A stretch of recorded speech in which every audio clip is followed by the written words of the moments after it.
Hello everybody, I'm Anthony, Rockers Living the Yellow Submarine, and today I will be doing an album review, and it's by the King of Pop, and it's Michael Jackson's Dangerous album. So let's travel back to 1991 where this album was released. So this album was released in 1991, and this album had more of an experimentational rock music personally. So this is my second favorite Michael Jackson album from him. My number one favorite album from his is History, Past, Present, Future. And I'll do the ranking right now. And before I do the ranking again, I haven't been posting videos a lot lately because you already know why. I've been busy lately, so yeah. And as of today, I'm still healthy. I do not have the virus, so keep that in mind. Or don't be alarmed. So I do not have the virus. If I do, I'll make a video about it. But as of now, I do not have the virus. I'm in far great health, and that's all you need to know. So my favorite. So this is my second favorite album from Michael Jackson. My least favorite has got to be Off the Wall, personally. Yes, before you before you click on the unsubscribe or tap all your comments on how you're wrong, hear me out. There's actually some songs I actually enjoy. Don't Stop Till You Get Enough, Rock With You, and the rest of the songs, for the most part, are just never give that record a chance. I never did, because it's more of a disco, which disco is not my thing personally. Although there's actually certain disco songs I will listen to and love to listen to, but for the most part, they're not a go-to for me, or they're not really my thing personally. But Off the Wall is my least favorite, and next is Bad. Don't kill me. It does have a lot of hit singles, but Bad just has so many 80s, which 80s I'm not too much about.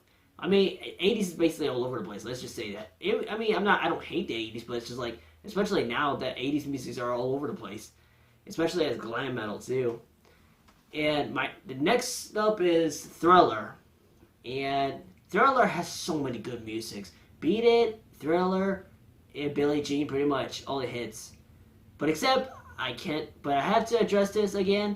I will address this, that there's actually one song I actually hate and despise, and it's The Girl Is Mine, featuring Paul McCartney.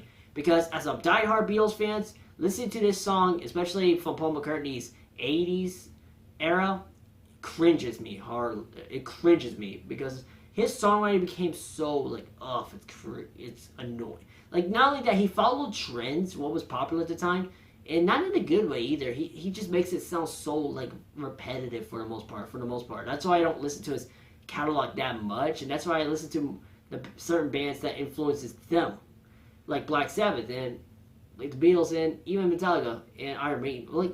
I would list so many bands that I love to listen to. System of a Down. I will make a video about how much I love those bands because they had an influence on me. But as of today, I'm going to do a Michael Jackson Dangerous review. So, and by the way, yes, The Girl Is Mine, absolutely despise and hate the song. And next up is Invincible. So I'm ranking it worst to best, the album ranking. My least favorite is Off the Wall, and my favorite is History, Past, Present, Future. So my third favorite album is Invincible. And a lot of Moonwalkers out there kind of made some sense. A lot of people had some complaints that there was too many slow songs and too many ballads songs, which I agree. And I much prefer the unreleased songs. Well, for some parts, I actually would. Well, you know what? I'll tell you this. I will make a video about what would I add on the tracks on the Invincible album to make it. Me personally. So that's what okay. So. Bottom line is, if I had the next video I'm going to be making is Invincible album, where I take off the tracks that I don't really like, and I would add the tracks from the unreleased songs on that album to make it sound better personally. Not that I hate Invincible album, I just wish that they could have had a better. It's Sony, so I mostly blame on Sony. I don't blame MJ for this. I blame Sony. Sony's the devil. But yeah. So get back to Michael Jackson's Dangerous album. So this album is one of my favorites, actually. This is my second favorite album, I've already said a bunch of times. And this is my top 3 favorite albums from him. And this album, oh my gosh, it's such a good album. I don't know, I would but I'm gonna review tracks by tracks, and I got my notebook, just in case if yeah, because I got the notebook so that if I forget what I'm gonna say, I'm gonna write it down. So the album opening is Jam. This song lyrically talks about society to come together to build a world of cooperation, love, and positivity. The way he vocals, the way he sings, it's awesome. And the short film features so many cameos, such as Michael Jordan, the Criss Cross, the band, the young kids rappers or young rapper duo, which I'm not a big fan of their catalog. I'm only a fan of Jump song, so kill me, I don't care. It also features the rap portion is by Heavy D, and rest in peace to Heavy D and Chris Kelly. I think it's Chris McKelly, I believe that's his name. But Heavy D, his cause of death was a pulmonary embolism, and Chris Kelly is a drug overdose. So yeah, that sucks. That's sad. And of course MJ too. So the only one that's alive on the short film is basically Michael Jordan, pretty much. Well, I mean, except but from that one other member from the Criss Cross. That's all I know. But I'm not a big fan of the Criss Cross music or Heavy D. I'm not really interested. So I don't hate them, but it's just not really my thing personally. This song, the chorus is danceable, but the short film basically, the short film itself, as always from MJ, short films from the films that he makes is awesome. And I will say that this song, Jam, is a great album opening right there. Such a great album opening. Especially that rhythm and the funkiness too, I love it. I mean, this album does have a little bit more on the funky rock into it, I love it. And not really anything to say, but I really love the song, especially that intro. You hear a broken glass of the basketball. That is almost kind of reminds me of Pink Floyd almost, where they start off their records pretty unexpected. What the heck? What the crap? A crazy experience that you're about to go through in this record. And this song I will always listen. This song I will always jam out to. This song, no puns intended. And love this song. And if I had to rank this song, I will give it a 8.5 out of 10. Love that I think it's the trumpet solo. Love that trumpet riff too. The trumpet solo. That trumpet solo is really good. I like it. And the rapping, I mean, not a big fan of rap, although I can have tons of respect for what they did especially the influence they had. So, yeah. The next track is Why You Wanna Trip On Me. This song, oh my gosh, that intro, so good. That intro starts off with a crazy guitar riff. Oh, it's so good. That's what I wanted, even for a Michael Jackson song. And there's another song that has that magic too, which I will get into that. And this song, oh my gosh, that intro is crazy. And when I first listened to this song, I thought this was Slash, because Slash was a big thing not a big thing, but he was basically a part of the collaboration for Michael Jackson. And I looked it up, and it was not Slash. It was Teddy Riley. And the song lyrically is a response to critics in the media about their obsession over him. This song is lyrically similar to Leave Me Alone, and pretty much his whole life is basically about attacking on him for what he is. And Teddy Riley quotes, oh yeah, by the way, this is the first album to produce by Teddy Riley, which I much prefer him as a producer than Quincy Jones. Not that I kind of actually hate him now, because not that what he did to music. I can have tons of respect for what he did in a Thriller record and Bad. Well, Thriller, I love the record more of Quincy Jones. I like Thriller record more, mostly it's because it does have not just the hits, but Bad just sounds okay. It just sounds more like what you hear in the 80s music, pretty much. I don't hate it, but it's good. But again, Quincy Jones as a person, as a real life person, hate him because I would lift off because there's actually two reasons why I hate Quincy Jones, especially the way he treats us moonwalkers out there too. Because I actually remember one of my MJ fans said that Quincy Jones was going to host a tribute to Michael Jackson, and he tricked everybody to think that this was going to be a tribute. But Quincy Jones said that he apologized and this is going to be the soundtrack of the 80s, and everybody wished they got their money back, which was which was a dumbest move ever from Quincy Jones. And not to mention, I actually saw a video of Quincy Jones refuse to sign a fan's shirts. And I'm not joking. He actually refused to write the shirt because he was in a wheelchair at the time. And Quincy Jones, he was just because when the fan, because especially MJ fan, he just wants Quincy Jones to sign it because he wants to show how much he loves him. But then he just says like nope, and like he just they just walked away from a fan, and I can feel that guy's pain because he says, dude, please sign my jacket. Like oh, I felt the pain on him because I mean people nowadays, people as like human beings are just such jerks. Some of them, but especially as Quincy Jones as a person, I can't stand him. He's a big Mr. Big Mouth. That's who he is. But back to this album, Teddy Riley, I much prefer him as a producer because he produced so much awesome tracks on his 90s. I much prefer MJ in the 90s era because he had a crazy awesome music that he made. Not to mention the dark edge to it. I love it. 90s were a heck of an edge time right there. It's edgy for music. Teddy Riley quote, "The element I'm most proud of in this song is my guitar playing. I thought Jackson was going to get another person to play on it, but he wanted my good self playing. That was something special to me. I was using an acoustic Ovation guitar. The whole song didn't take long to produce, actually. I think the longest part was writing everything and getting everything formatted. There's no studio trickery either. Really?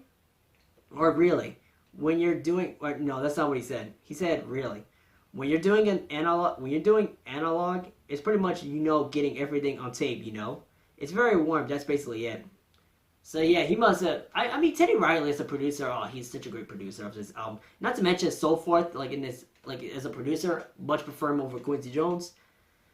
And this song, love the song, I love the verses, like the vocals. Like I especially love when I've talked about the jam, I love the verses vocals. I love the vocals. You can hear his anger right there. You can hear his anger because MJ was angry at the time too.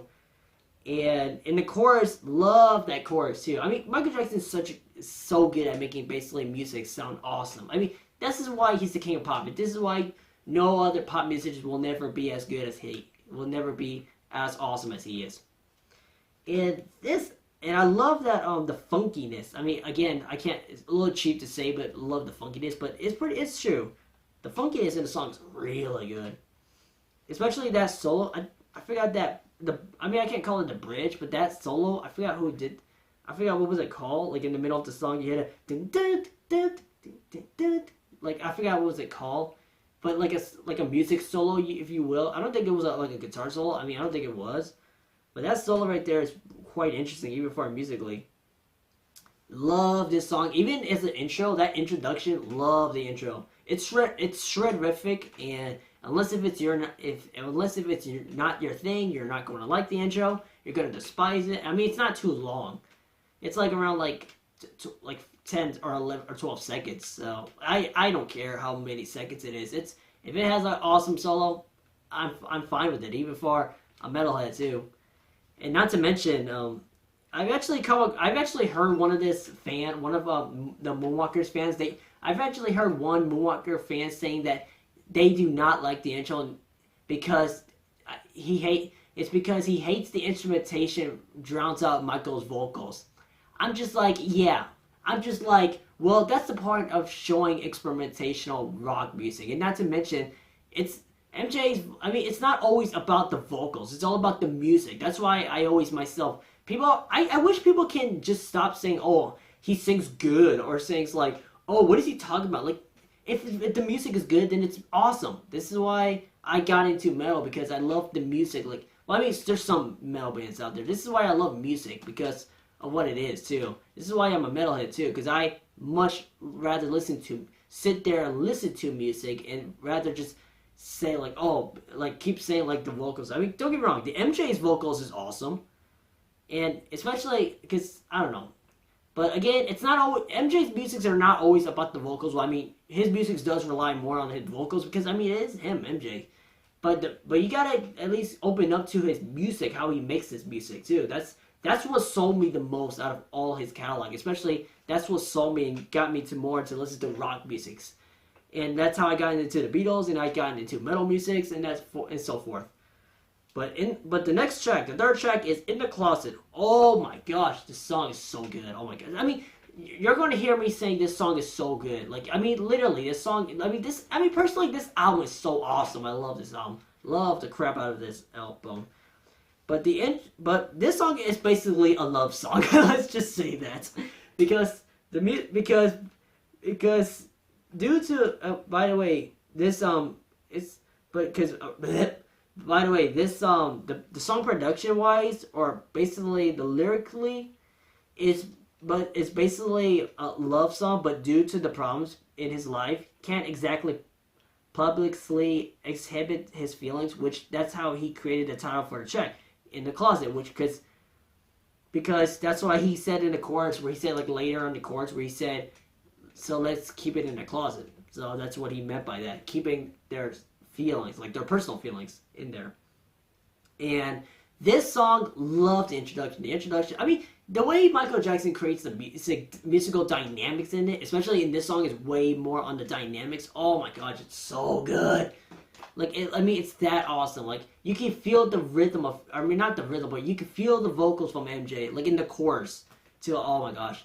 Not to mention, I love the spoken word pieces in the middle, like in the beginning, middle, and at the end of the song. Like, I mean, they use the spoken pieces in most of the, because this song is it's a little different, it's actually quite dirtier than most of the MJ songs that I've listened to, because this I would consider this as the most dirtiest song so far by MJ, even for this era of MJ.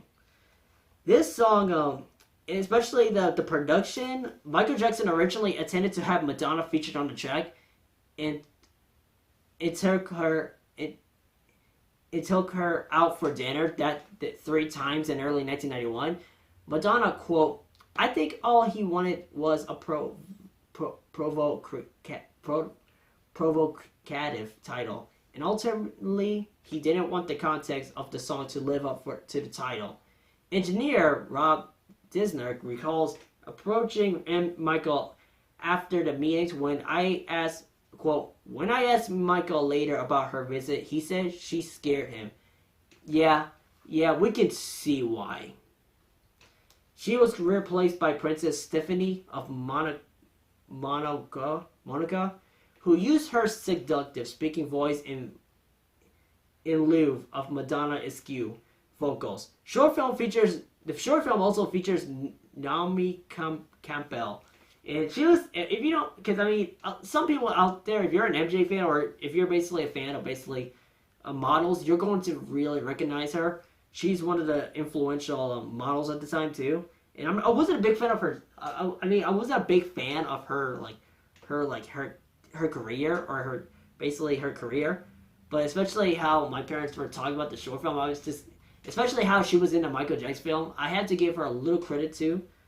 But this song, oh my gosh! Not to mention in the bridge, the bridge personally is my favorite part of the song. The bridge is where the music dynamic you hear, like after Michael sings the second chorus, I believe. Well, actually before the chorus, somewhere around that, the music just fades in. Like, if the music dynamic in it is awesome, where it's just like in the bridge right there, where it's just all when they just made the music all about the music, because MJ was all about making music. He wasn't always on this dumb, like, cliche pop music bull crap.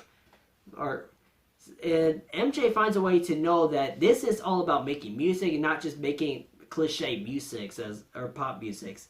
But this song has such great dynamics. Oh my gosh, it's actually one of my favorite songs on the album personally. And mostly the dynamics too, especially if you talk about the bridge. Oh my gosh, that music. Especially after the second, or actually before the chorus. Before the chorus, you hear that music dynamic of, I don't know if you would call it like a string arrangements, but this song I consider is this is possibly, in my opinion, the dirtiest song from Michael Jackson, even that era too. Love this song.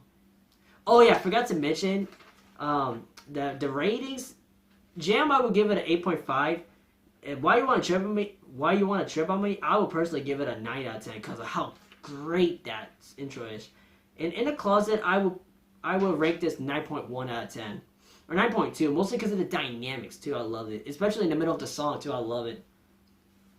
The next track is She Drives Me Wild. This song was inspired by Sally Richardson, who Teddy was in the company of during the making of the Dangerous album. Akil Davidson raps on this song. So, yeah, that's all you need to know. So, this song was destroyed because I heard that this song was actually destroyed by many Moonwalkers fans out there, which I'm kind of surprised it is. I mean, is it because what MJ say, like, because in one of the verses it was one of the verses where he said, and you know, because in one of the verses where he says, maybe it could be that where in the song, because I believe it was in the song where he says, like almost at the end of the verses, where he says, and you know damn well you know what I mean. Isn't that why it's destroyed? I don't know. But this song, that introduction is crazy. That introduction, you hear this crazy car horn. This album is almost like a Pink Floyd experience. Let's just go on to say it the best for it. And this song, like, oh my gosh, especially the way they use the drums as a car sound effect, that's pretty cool. But yeah, that's what Teddy Riley said in the production. The way they try to make the drum sound like a car horn, which is pretty interesting.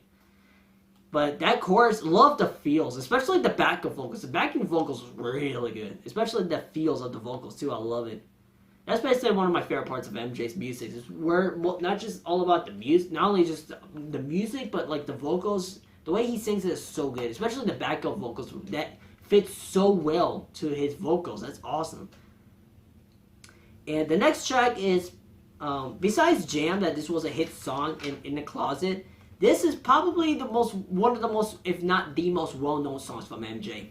Remember the Time. The short film features cameos Magic Johnson, Aimee Osman, Tommy Lester Jr., love him as an actor, and Magic Johnson. I'm very familiar with him, and Eddie Murphy. Eddie Murphy was he was very successful at the time in the 80s and 90s, where his movies were awesome. But in the 2000s is where it sunk horribly. I mean, there's actually some movies I could actually enjoy from his movies, because I understand like in the 90s he did have some troubled times in his movies too, but in the 2000s personally is where his career was starting to die big time, personally. But the short film is actually really funny. Personally, I thought the short film was actually very creative with its Egyptian style. And I love the choreography. As always from Michael Jackson and his short films, I love the choreography of it. And I love the story behind it, too. And Eddie Murphy, he makes me laugh. Every time I see him, I just want to laugh. And this, and by the way, fun fact, Eddie Murphy collaborated with Michael Jackson called What's Up With You. Easily my least favorite collaboration. Not to mention, definitely one of my least favorite Eddie Murphy songs. Even though I'm not a big fan of his music. Not a big fan of the vocals, although I actually do love the song Party All The Time. But he released the What's Up With You on the Love's Alright, which is a kind of a weird name you would name an album. Or you could basically, better yet, say Love's Alright. But the song What's Up With You, easily my least favorite collaboration, easily my least favorite MJ vocals, and not to mention one of my least favorite collaboration. I've already said it a bunch of times, but I don't think I'm going to sync out of this song ever again, but I much prefer this song.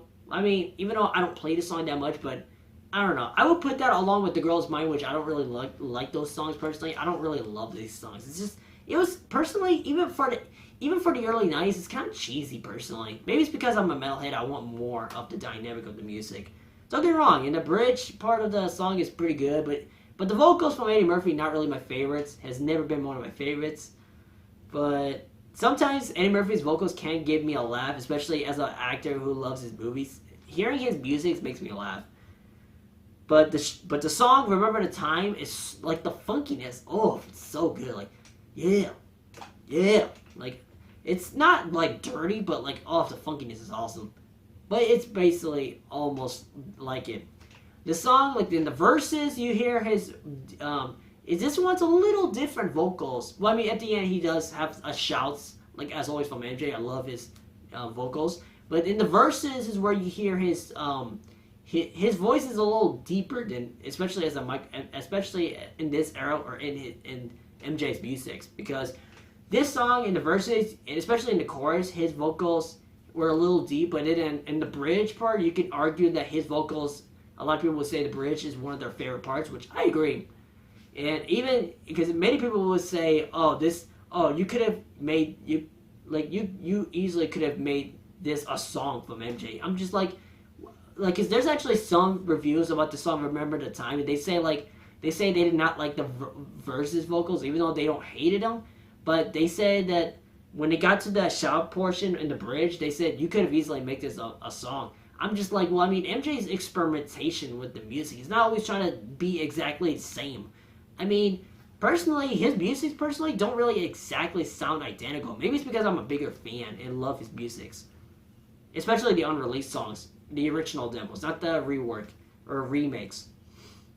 But the song "Remember the Time," love the song, and definitely the bridge part is arguably one of my favorite parts of the song. The verses and the chorus goes good. It's decent. It's not the best. I mean, granted, I actually do love the vocals in the almost at the end of the song. I loved it. Like they say the best for last. I'm just kidding. But like, especially in the short film, again, love Michael Jackson's short films, especially how it's directed, especially not to mention how especially the choreography goes too. I love it. The next track. Oh yeah, by the way, Remember the Time, I would probably give this an 8.3 or 8.4, mostly because of the vocals, especially the verses and the chorus weren't really my favorite from MJ's. Probably but it's not terrible by any means. It's not horrible. I'd much rather throw this song into any modern music we have on the radio, and this song will destroy this song with every song on the radio we have today in the future. The next track is "Can't Let Her Get Away." Oh my gosh, that funkiness of that song. I can't just I keep saying funkiness, but like, oh my gosh, I mean more specifically the rhythm of the song. I love the rhythm to it. Oh my gosh, this song, by the way, lyrically talks about Michael Jackson's pursuit to satisfy his lover, but failing in his attempts. And let me tell you, that 14-second build-up is great, which fits the next part in 50 seconds where you hear that I forgot what he called it. You hear that drums kicking in. Oh, that's great. That 14-second build up, and when it got to 50 seconds, at 15 seconds you hear that drums kicking in. Like, that is great build up right there. And then basically leads into the whole music sound. And I love the vocal feels in this song. Because especially you could argue that the chorus had one of the greatest vocals from MJ. I 100% agree, because especially you can feel and hear the emotion MJ goes through. And I love like the funky beat, but what I loved about the song, like again, what I love the most about the song is how he sings it and his emotional tone of his vocals. I loved it. That's awesome. There's not really anything to say. There's not really much anything to talk about this song besides saying how much I love this song, especially the vocals in this song. I love his vocals in this song too. The next track is possibly, if not the most well-known songs from him, another one of the hit single, "Heal the World." Okay, so this song is one of the songs that he wrote that is really relevant today. Oh my gosh, tell me about it. I love the string arrangements, especially I love the arrangements that especially MJ used in this song. So I love the arrangement in this song too, and I love the choir that is used at the end, which I do enjoy.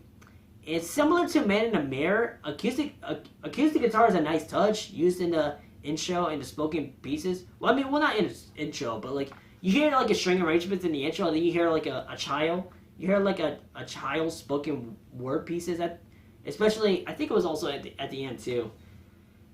And I actually want to know who actually did the spoken word pieces as the kid. I want to know. I'm very curious to know. I don't know. You let me know in the comments down below who did the spoken word pieces in the intro and the ending of the song.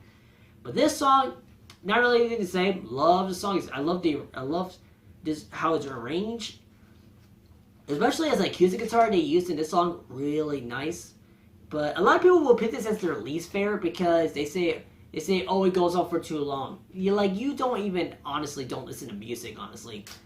Because first of all, because I actually come across this one same YouTube, or actually I come across with another Michael Jackson one Moonwalker fan that actually said he said this song is I love the message, but he says that the song feels like it goes on for too long. I mean, personally, if this is your first time listening to it, yeah, it may go on for a long time. But when you're saying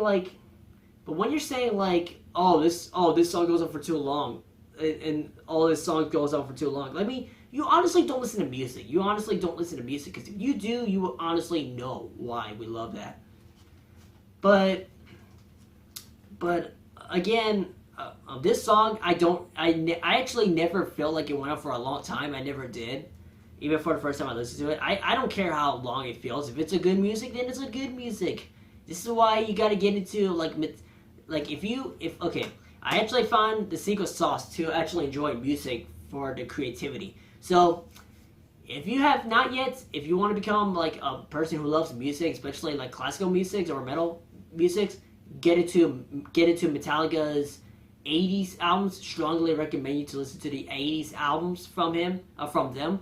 And if you can go ahead and want to, but you can listen to the Self-Titled Black Album, even though, yes, it's overplayed, I get that. But this song, I will say, the Black Self-Titled album is actually pretty good. It's actually, I much prefer that over. This is actually, personally, it's actually the last great album we've ever gotten from Metallica. Because after that, it went to total trash after that. Trash and a hat right there. Oh my gosh, it was cringy. It was embarrassing for them to do. But even though Self-Titled Black Album is nowhere near as better as the previous albums, like especially you're comparing that to Master of Puppets, yeah, don't compare the Self-Titled Black Album to the Master of Puppets, please. And do not compare that to Injustice for All either, because the 80s, they were way better. Because there's actually some different fans of Metallica. I'm actually a fan of their 80s thrash metal, because if you don't know me, I'm a big fan of thrash metal, and also a big fan of heavy metal, and more specifically thrash metal because of how fast and energy it gives me too. But back to the song. This song, especially I love the outro where it has a choir, which is kind of familiar that, especially like in songs like inspirational songs that he adds choirs, like Man in the Mirror, especially this song too. And the next track is, oh my gosh, one of my favorites on this album, Black or White. I don't care how overplayed this song is. I love this song, and I am stupidly biased in favor of this song too. This is one of the Michael Jackson fans I'm actually stupidly biased in favor of it. The short film features Macaulay Culkin because he was pretty much a popular actor at the time. Because if you don't know him, like you're definitely living under a rock. He's the kid who plays Kevin McAllister in Home Alone 1 and 2. Which, one, I can arguably say that this is way better than the series. The second one, I will say, it's actually pretty good. I mean, it's not great or anything, but the first one, I think it's actually a really awesome film. But the sequel, I thought it was pretty good. I mean, it was pretty good or great. Even though it's got so many big names in the movies, like the actors in it, like Tim Curry and Rob Schneider and all these actors and actresses in it. But I will say that in the sequel, I actually do love the traps way more than the first one, personally. I mean, sure, the first one, the traps are actually really good and crazy and chaotic too, but I love both of the films. I don't care what anyone says about it. But this film, oh yeah, by the way, crazy fact that the black and white short film was directed by John Landis. Oh my gosh. Knowing this, I blew my mind. I did not know this was directed by John Landis. If you don't know him, he directed The Blues Brothers, the classic 1981 version with Dan Aykroyd and, of course, John Belushi. And by the way, he also directed Eddie Murphy films too. He directed Trading Places, Coming to America, and I'm not even joking, he directed Beverly Hills Cop 3. I'm not even joking. And this one, Beverly Hills Cop 3, easily my least favorite film out of all the series I've seen. First one and the second ones are classics, personally. First one, I love the first one a lot. Even the second one, I haven't seen those films in a long time. But I haven't seen the third one in a while. But I remember I first time saw this third one, even as a diehard fan who loves the first and second ones. Watching the third one, I was pretty disappointed watching it. This is probably one of the sequels I was very disappointed when I first saw it. Because if you don't like, I don't care. I'm off topic, but because this is why I'm a YouTuber that actually likes to discuss about stuff too. But the film Beverly Hills Cop 3, looking at the production, is garbage too. Along with Scream 3, how garbage the production is. But for Beverly Hills Cop 3, is where in the production, Eddie Murphy was going through a tough time at the time. That's why you didn't see him that many energy or actually has so many funny moments. I mean, you can argue that there was some a little bit, but he didn't really have that much energy or had a lot of moments that he actually enjoyed it. But he also directed this film, and John Landis, he actually said it best. He actually said it best when he directed this film. He said that the script was not any means good, but I'm going to direct this because he says I'm going to direct this film to make it funny of an Eddie Murphy movie. He said it best. The script was not any good. I agree. The script is terrible. I 100% agree, but I don't care about off topic, but the Black and White, oh my gosh, such a great song. Not to mention that intro riff, or you could basically say the main riff to it, is great. And by the way, that bridge, that solo, I mean not solo, but like that bridge right there, that chaotic part, oh my gosh, hands down, arguably the best part of the song, arguably. Because after the second chorus, when it jumps into the bridge, oh my gosh, I headbang mine. It's easily headbangable. Oh my gosh, such a great bridge. Oh my gosh. Finding out that this was actually Slash plays the solo. It was actually funny. If you did not watch this, I highly recommend it. But there was a video of Michael Jackson and Slash was on that tour. I believe it was in the Dangerous tour. But Slash, he was playing that chaotic solo just like in the song. But then he keeps going on. And MJ, he was just standing there. And he keeps saying, hey, hey. He was just like, okay, Slash, we heard enough. Which I was just like, I was laughing my ass off when Slash just kept soloing. I'm just like, you go, Slash, keep soloing. Like, awesome. And then funny part is MJ, he was tired, but he was like, just like, hey, hey. Like, you hear him in the background. And not to mention, and the funniest part of all is where you see, I think it was the security guards, they walked towards Slash, and then he kicks them.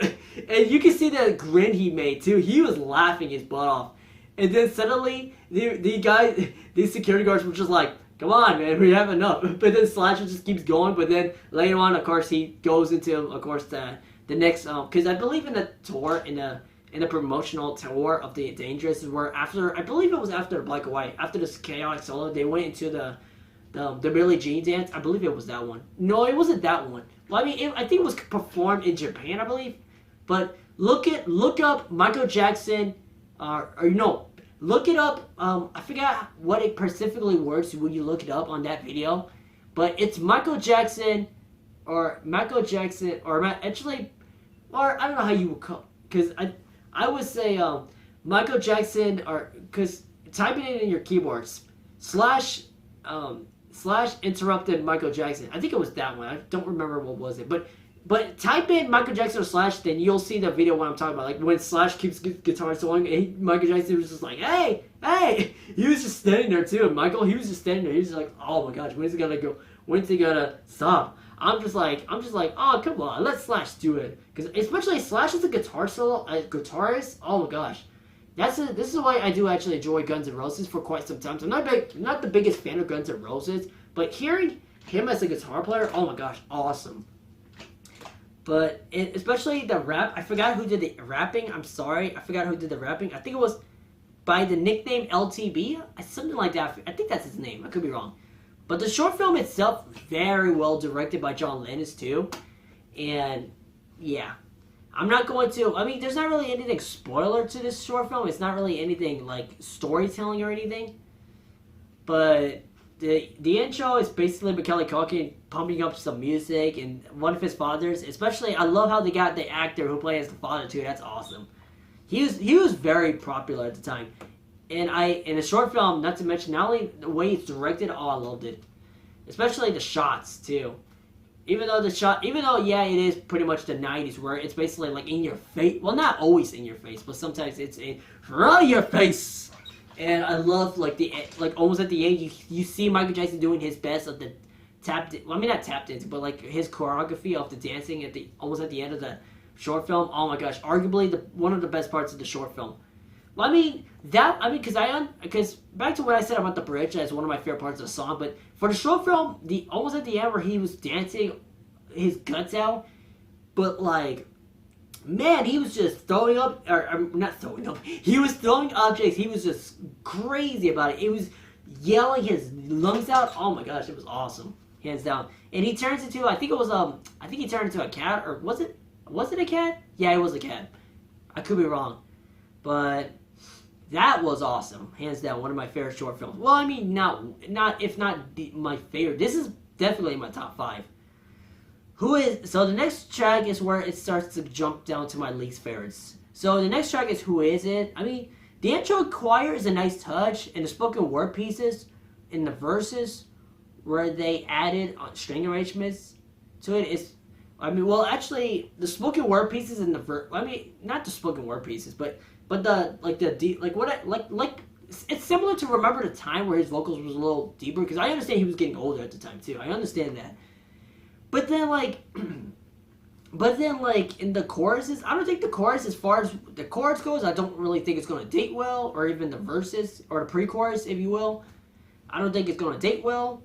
But my favorite part of the song, hands down, one of my favorite parts of the song is the string arrangements to it, like especially in the bridge where you hear like his spoken word pieces in the middle of the song. You hear him talking in the bridge, and that is personally, especially adding the string arrangements to it, is personally the best part of the song. Personally, the short film is good, and the song personally is definitely my least favorite song on the album. This is definitely not my favorite song, but I do not hate the song. The bridge, especially without the bridge, I would turn this off. I mean, no. Okay, first of all, calm down. I made a mistake. I'm actually not going to turn it off. But the Girl Is Mine, I will turn it off if I hear that song. But for this song, I'm not going to turn it off. It's good for what it is. But it's just, I mean, it's MJ for, what are you going to do about it? But this song, especially the bridge, it's the best part personally. But the rest, meh. Just meh. I don't really like the song that much. The chorus is good. I mean, there's not really anything to say. This song is definitely my least favorite. I don't hate this song. It's just, I don't know. It didn't really go anywhere. The dynamic to it, especially in the bridge, arguably the best part, but the rest of the song just feels pretty meh for me. It's basically, this song basically fits to a pop song, basically. I mean, I understand he's the king of pop. I understand that, but like, I'm talking about like as a promotion, as a pop music to promote the album. I would agree on that one. Even though a lot of people say, but this is an underrated track. Yeah, if it was underrated, will it be good actually? But this track is not really my favorite out of the underrated ones. Because, I mean, I've heard it one time and I was bored. I was not really interested by the song. But I do not hate this song. I don't hate the song.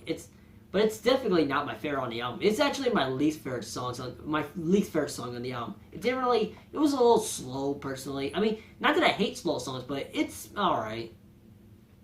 But the next track, it gets better. With the song, hands down my favorite song on the album, Given to Me. I mean, what I've said about the Black and White, that is one of my favorite songs, but this song is definitely one of the darkest songs from Michael, even in this era too.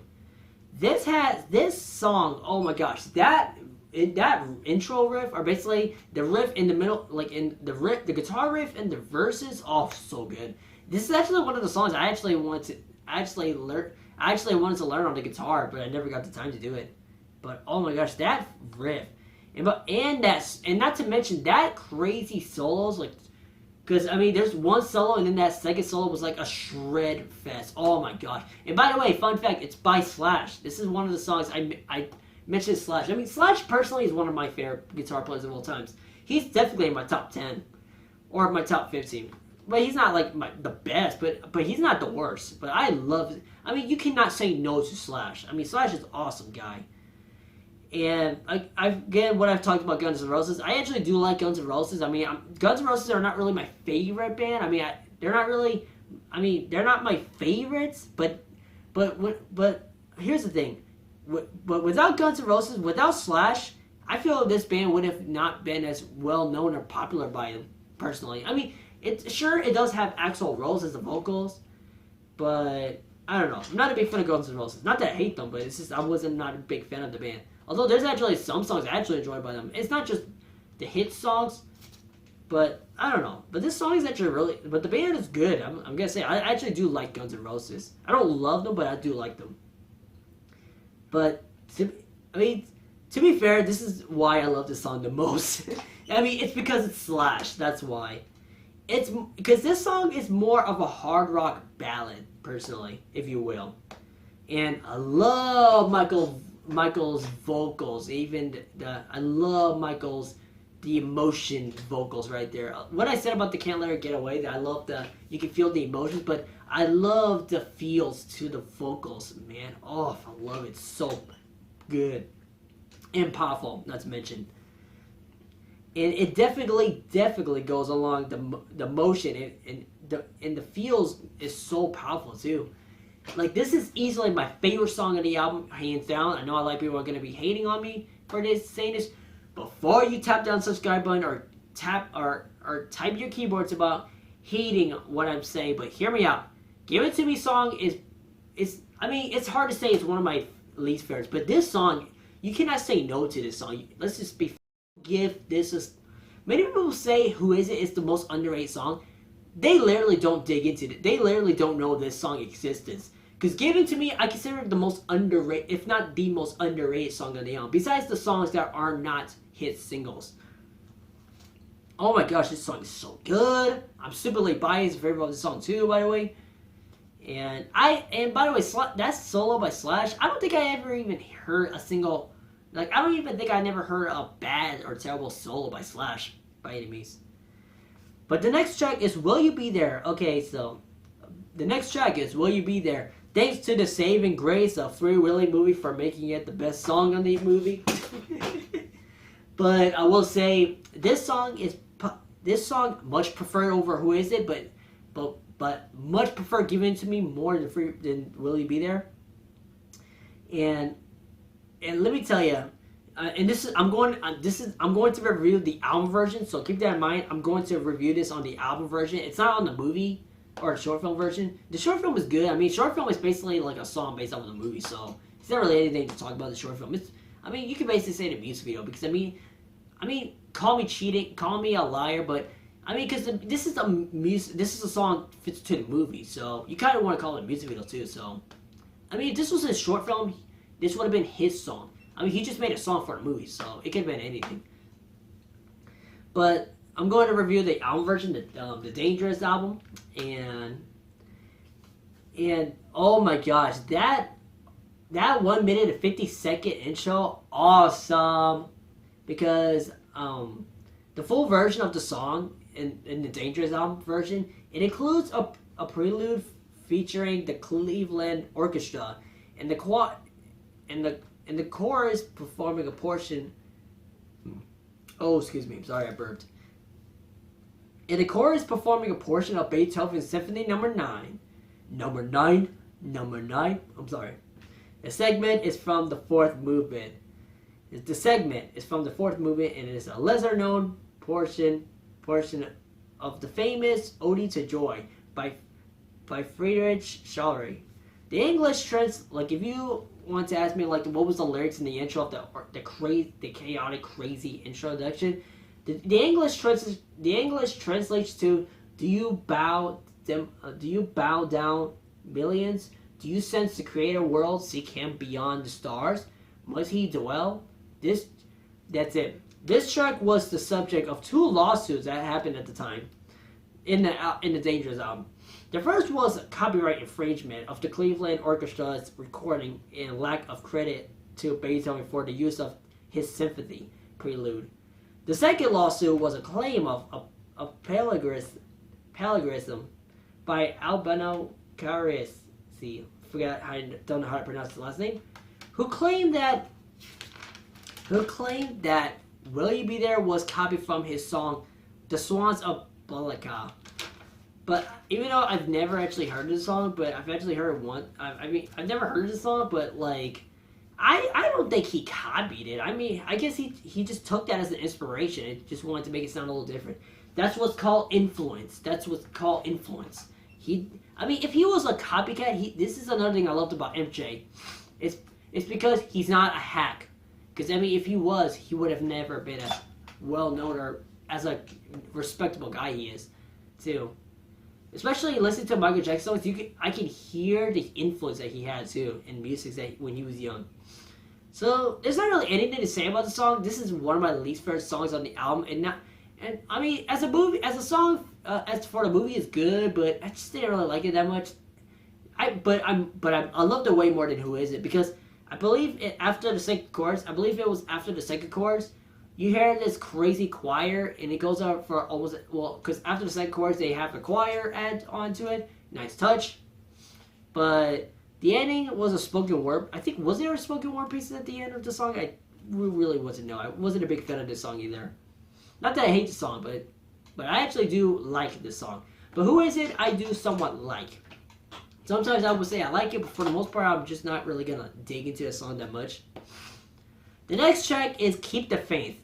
I do like the 38-second vocal added string arrangement. The choir is a nice touch, and the song is by Glenn Ballard and Seth Garrett, who both wrote Man in the Mirror at the time. I mean, again, there's actually one Moonwalker who actually complained about the Man in the Mirror song because they hated it because Michael Jackson didn't write it. I'm just like, well, if he performed it, then he performed it. I mean, sure, he didn't write it, but it's still awesome for what it is. Especially if Michael Jackson wrote this, I mean, it would have been kind of similar. If he wrote this, it would have not been anything different, personally. But fun fact: Glenn Ballard, he also wrote "Believe" along with Alan Silverstein from one of my favorite composers of all times. You should definitely check out his music, especially his composing movies. He does so many iconic movies that you're easily going to recognize. But Glenn and Alan, they both wrote the song "Believe" from the movie, one of my favorite Christmas movies of all times, The Polar Express, or one of my favorite anime Christmas films of all times, The Polar Express. Oh my gosh. Really good movie. I love The Polar Express. But yeah, again, Alan Silverstein, he does so many movies that I love the most. He did Castaway. He also did he also composed the soundtrack. I mean, he basically did everything. He's basically iconic at this point. He's definitely my number one favorite composer of all times. I love his music. I love it. Oh my gosh, it's so good. This song is. The chorus is good. This song has more focusing on the message more, which I'm not a big fan of. I'm more about the fan of the music, but this song is easily one of my least favorite songs on the album too. I didn't really like the song because I don't know, the vocals is good. I mean, there wasn't anything different, experimental vocals, but especially as the chorus, I don't really think it's going to age well either. But I gotta say, this song wasn't really my favorite. It didn't really go anywhere. The ending it went a little high a little bit, but it didn't really save the grace of the song, not really. I don't know, this song, I will say, the message, the songwriting itself, the lyrics, good. The lyrics, I actually love the lyrics more than the music itself. The music itself is not that good, personally. I mean, not that I hate the song, I don't hate a Michael Jackson song. I mean, besides The Girl Is Mine, but that's it, pretty much. Even though I do actually despise What's Up With You, I mean, that was just a collaboration that Michael Jackson was featured in. But that doesn't count. So the next track is Gone Too Soon. So here's a quick background about the song. Michael Jackson recorded the song as a tribute to his friend Ryan White, who passed away at the age of 18. Wow, that's such a young age. I mean, I'm a little older than him. He died from complications from AIDS. Oh, that's sad. This song is a cover by Donnie Warwick, which she performed it live, not appearing on the album, so far what I know. Michael Jackson actually spoke at Bill Clinton's inauguration gala in 1993. He, quote, said, "I would like to take a moment from this very public ceremony to speak of something very personal. It concerns a dear friend of mine who is no longer with us. His name is Ryan White. He was a hemophiliac, hemophiliac who was diagnosed with the AIDS virus when he was 11. He died shortly after turning 18, the very time most young people are beginning to explore life's wonderful possibilities. That's very true. Very accurate. My friend Ryan was a very bright, very brave, and very normal young man who never wanted to be a symbol or a spokesperson for a deadly disease. Over the years, I've shared many silly, happy, and painful moments with Ryan, and I was with him at the end of his brief but eventful journey. Ryan is gone, and just as anyone who has lost a loved one to AIDS, I miss him deeply and constantly. He is gone, but I want his life to have meaning beyond his passing. It is my hope, President-elect Clinton, that you and your administration commit the resources needed to eliminate this awful disease that took my friend and ended so many promising lives before their time. This song is for you, Ryan. That is a very heartwarming, powerful message that he, especially as a great dedication to his friend. That was powerful. That was awesome. And I'm not gonna lie, the music itself, loved it. I love the song way more than "Keep the Faith," "Will You Be There," and "Who Is It?" Definitely, I love the string arrangements. Is easily the most easily to recognize the song. This song, I mean, as an overall like song on the album, this song kind of reminds me of "She's Out of My Life," where it's so like, well, I mean, not ballet or like string arrangements, but especially as the sad emotion of his vocal, especially in the string arrangements in the back. It kind of reminds me of "She's Out of My Life" Off the Wall, which I actually do like this song. But this song, not really anything to say about the song. I mean, the short film itself is good. I mean, the short film is more about dedication to Ryan White, which is a very good dedication too. And this message right there that Mr. Jackson gave, this goes to show you that he's actually more about people. He's not always up, and this is why he actually is a real loving human being, because he's not. Because many people always, because when people are deciding or saying like how much they love him as a person, they say, because he did this to kids. Yeah, if he actually did this, you know, he would have been in jail by now. But that message he gave us goes to show you how much of a loving and caring person he really is.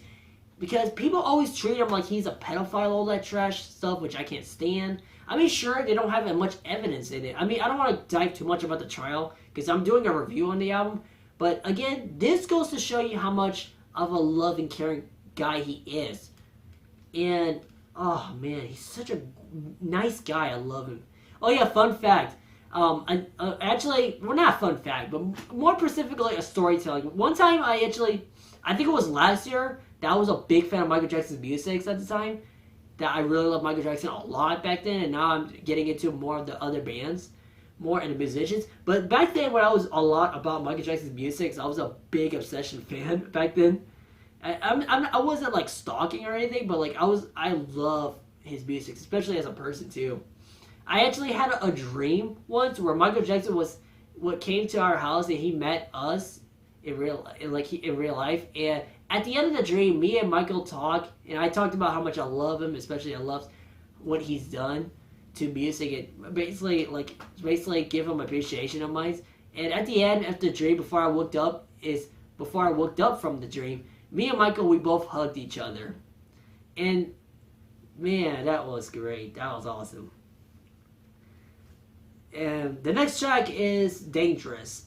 And yes, by the way, fun fact, this video is also, by the way, today, well, I mean, this video I made is on Happy Mother's Day, so because just in case if I'm going to be uploading this a day after Mother's Day, I just want to say Happy Mother's Day to all the mothers, especially the mothers of my subscribers out there and the comments too.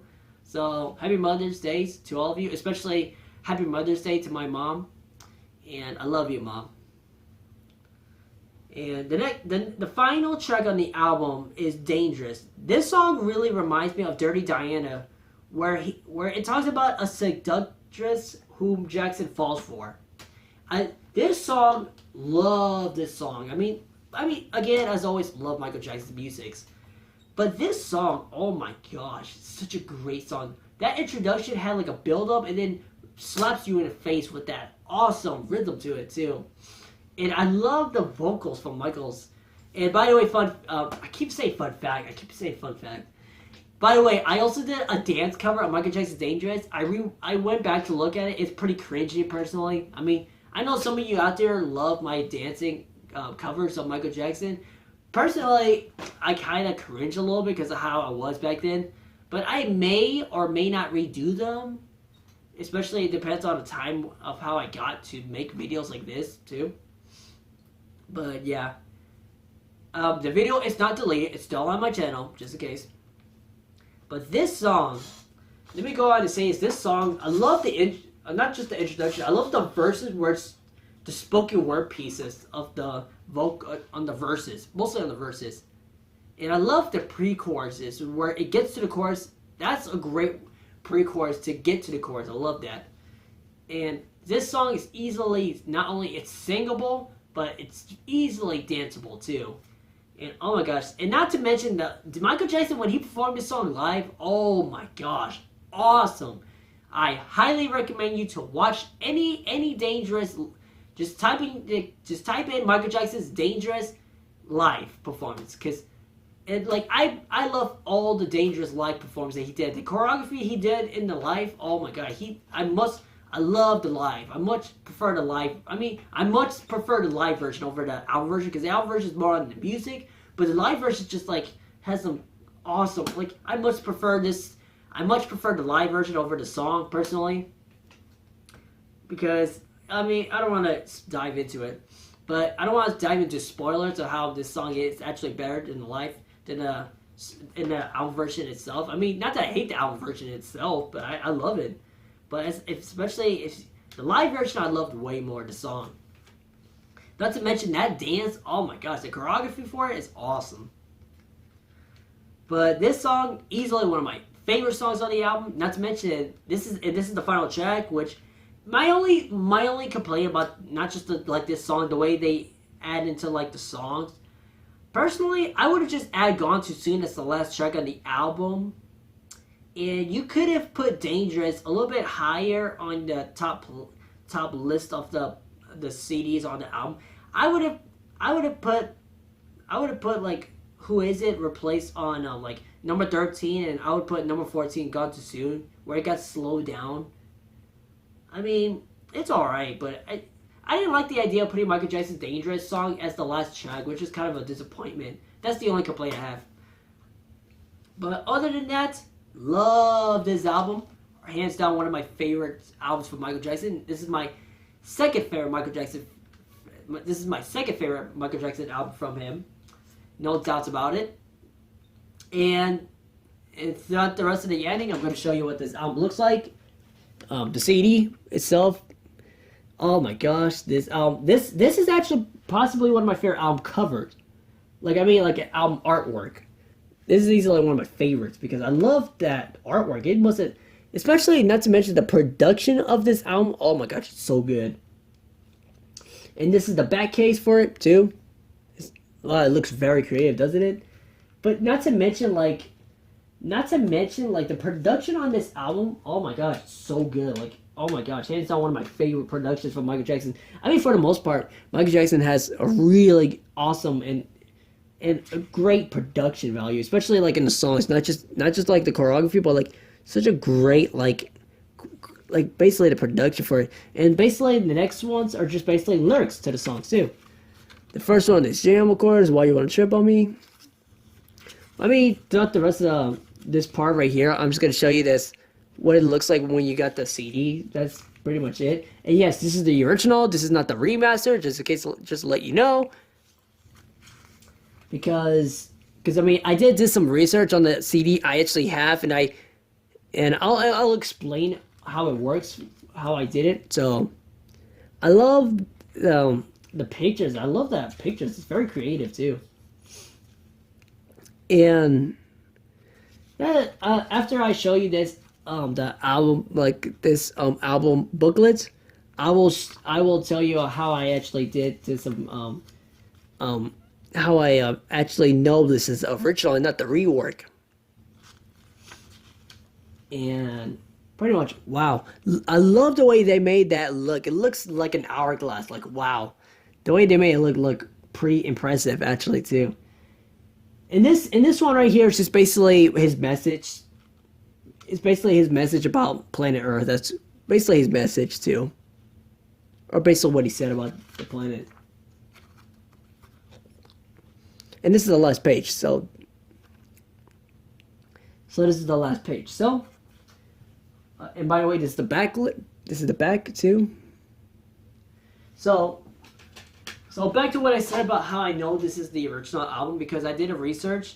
Because if you buy something, if you bought like an album, if you bought like a Michael Jackson album and then you accidentally bought the remaster, but you want to get the original, you can tell because let me show you. Because if you want to get the originals instead of just getting the remasters, like, do you see like the number here, EK 45400? That is the original. That is the original the original numbers. If you don't believe me, look it up. So the number I got is EK 45400. And if just put Michael Jackson Dangerous and put that in, and go to that website, the Discogs, the website, the one that actually has that code right there, that shows you that it's actually the original. So yeah, because you know how albums these days are getting remasters just to make it sound modern, but I mean, I'm still liking the original. I don't care, but I'm always getting the originals still. So the next video I'm going to make is going to be on No Doubt. Actually, the next video I'm going to be making is going to be on No Doubt's Tragic Kingdom. Hands down, one of my favorite albums from No Doubt, hands down. So be on the lookout for that album. So be on the lookout for that video, because I am going to upload this video. I'm going to make that video about how much I actually do enjoy that album, that Tragic Kingdom. So if you guys are going to join my review of the Dangerous album, comment. I was about to throw out the horns. But like, comment, subscribe, share this video with your friends or family if they are big Moonwalkers fans out there. I mean, many people should, especially at this time too. I mean, I don't know, but anyway, my social media are in the description, just in case if I haven't been making videos lately. Because again, I haven't been making videos lately, especially at this time of season too, as what's happening today. But, well, not to mention, I've been really busy. I've been working with my dad lately. So, yeah, you already know what I've been going through. So, I don't want to repeat it too many times. So, my social media are in the description to follow me there, because I'm very active on, I'm very active on those websites more than this channel. So, I took a little break most of the times on this platform, mostly because I've been busy on my personal life. So I will see you in the next video. Change the world. Peace and love. And also, keep headbanging.